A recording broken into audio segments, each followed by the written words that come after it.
शेतकरी बांधवांनो, आज आपण एक अतिशय गंभीर आणि प्रत्येक पीएम किसान लाभार्थ्यासाठी महत्त्वाची माहिती समजून घेणार आहोत. केंद्र सरकारकडून पीएम किसान सन्मान निधी योजनेच्या पुढील हप्त्याच्या संदर्भात एक मोठा इशारा देण्यात आलेला आहे. ही माहिती थेट अधिकृत पोर्टलवर नोटीसच्या स्वरूपात देण्यात आली असून अनेक शेतकरी या योजनेतून बाहेर पडू शकतात असे स्पष्ट संकेत देण्यात आले आहेत. त्यामुळे हा विषय प्रत्येक शेतकरी कुटुंबासाठी अत्यंत महत्त्वाचा आहे. शेतकरी मित्रांनो, चॅनलवर जर पहिल्यांदा आला असाल तर चॅनल सबस्क्राईब करा, फॉलो करा, जेणेकरून तुम्हाला रोज अपडेट भेटत राहील. आजच्या या व्हिडिओमध्ये कोणते शेतकरी या लाभापासून वंचित होऊ शकतात, कोणाला पुन्हा संधी मिळू शकते आणि आपली स्थिती कशी तपासायची याची संपूर्ण माहिती आपण सविस्तरपणे समजून घेणार आहोत. त्यामुळे हा व्हिडिओ पूर्ण लक्ष देऊन शेवटपर्यंत नक्की पहा.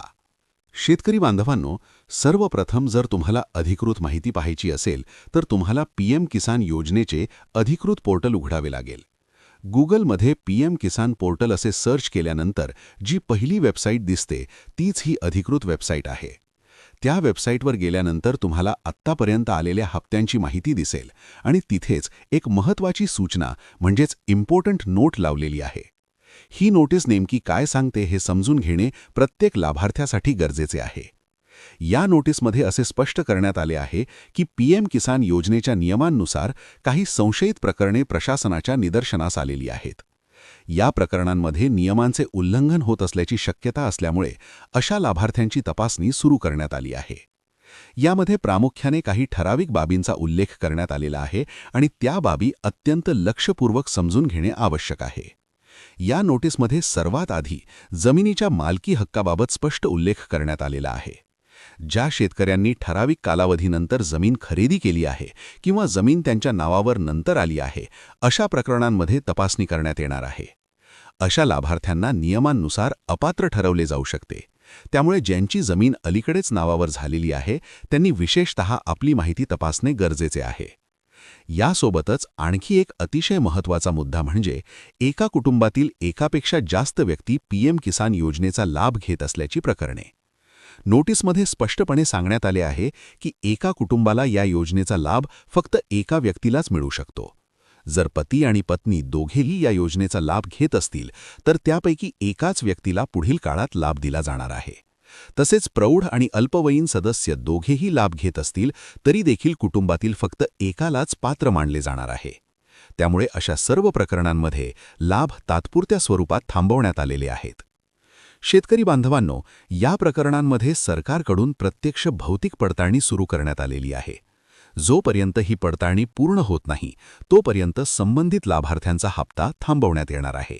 मात्र यामध्ये घाबरण्याची गरज नाही, कारण तपासणीनंतर जे शेतकरी खरोखर पात्र ठरतील त्यांना पुढील हप्त्यामध्ये लाभ दिला जाणार आहे.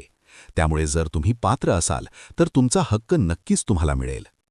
आता आणखी एक महत्त्वाची बाब म्हणजे आत्तापर्यंत ज्यांना पीएम किसान योजनेचा लाभ मिळालेला नाही किंवा जे विनाकारण अपात्र ठरवले गेले आहेत, अशा शेतकऱ्यांसाठी ही एक मोठी संधी आहे. सध्या सुरू असलेल्या पडताळणीमध्ये अनेक शेतकरी पुन्हा पात्र यादीत येण्याची शक्यता आहे. त्यामुळे जर तुम्हाला वाटत असेल की तुम्ही नियमांनुसार पात्र आहात पण तरीही लाभ मिळत नाहीये, तर आत्ताच तुमची स्थिती तपासणे अत्यंत गरजेचे आहे. शेतकरी बांधवांनो, तुमची पात्रता स्थिती तपासण्यासाठी पीएम किसान पोर्टलवर एक सोपी सुविधा देण्यात आलेली आहे. वेबसाईटवर गेल्यानंतर नो योर स्टेटस असे एक पर्याय दिसेल. त्या पर्यायावर क्लिक केल्यानंतर तुम्हाला तुमचा नोंदणी क्रमांक टाकावा लागेल. त्यानंतर कॅप्चा भरून ओटीपी घेण्याचा पर्याय निवडावा लागेल. ई-केवायसी करताना दिलेल्या मोबाईल नंबरवर ओटीपी येईल आणि तो ओटीपी टाकल्यानंतर तुमची संपूर्ण माहिती स्क्रीनवर दिसेल.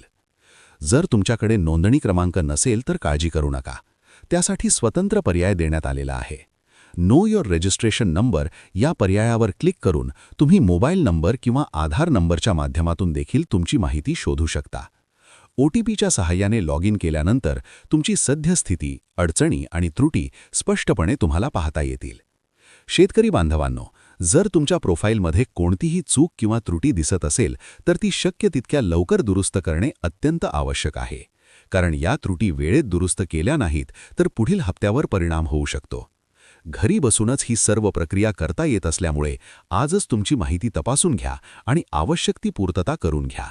ही माहिती प्रत्येक शेतकऱ्यापर्यंत पोहोचणे खूप गरजेचे आहे, कारण अनेक शेतकरी अजूनही याबाबत अनभिज्ञ आहेत. त्यामुळे हा व्हिडिओ जास्तीत जास्त शेतकरी बांधवांपर्यंत पोहोचवा, जेणेकरून कोणाचाही हक्काचा लाभ वाया जाणार नाही. धन्यवाद.